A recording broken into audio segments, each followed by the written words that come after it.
Allô? Allô? Raiso aloha ny fonina fa iantso pisitiako loatra ny eo akaikinao ka satroko ny aheno ny delira anaty fonina isak'alina. Atsika amin'ny tontolo betsaka tokoa ny nankahala samba ny amin'ny fiainako fa nahita ny tiako ty anaty tsy maro be fa izy rery te mahampy rehefa sendra miontsika fiarahamonina amin'ny tsara tsy fata amin'ny falefy ty matsiro miditra amin'ny fiainantsika roa tsy mandovola nofinofo raha isaraka fa mbola anao fila feo anao mipitsika indraindray azoko nofy mafy anao raha samy mbola sipo tsy ananako firy ka tandrimako ny fony resa lahatra ny saiko sy ny foko no mitana.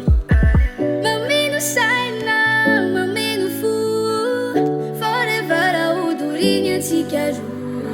tsy ho tatadaiko fa tsy ambaradeloko ny androkainako efa natokako anao ny sisa manao no sisa. Baby tiako anao fa tsy azo comparena jimy manamevana ny saiko sy ny foko tsy mitsanona mitepo fa mitombona rarana anazy ny tontolo lasa paradisa mafikely rozan-jaridaina ataoko tsara karakaraka tsy afelako angatsika na dibe mpanakoro fiainanao foko soloko dia mamy tsapanao zalatsapaka tiavoko amin'ny foko manontolo dia takariko ny lanitra fianao ny tompon-daka mpanjaka anaty lapa tsy manana royaume amin'ny foko no mitoko sanatriratsika ny vandaka fefa miorina amin'ny fomba fatatsika dia matoky. Mameno saina, mameno fo forever ahodoriany antsika roa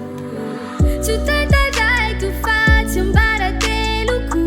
ny androkainako efa natokako anao ny sisa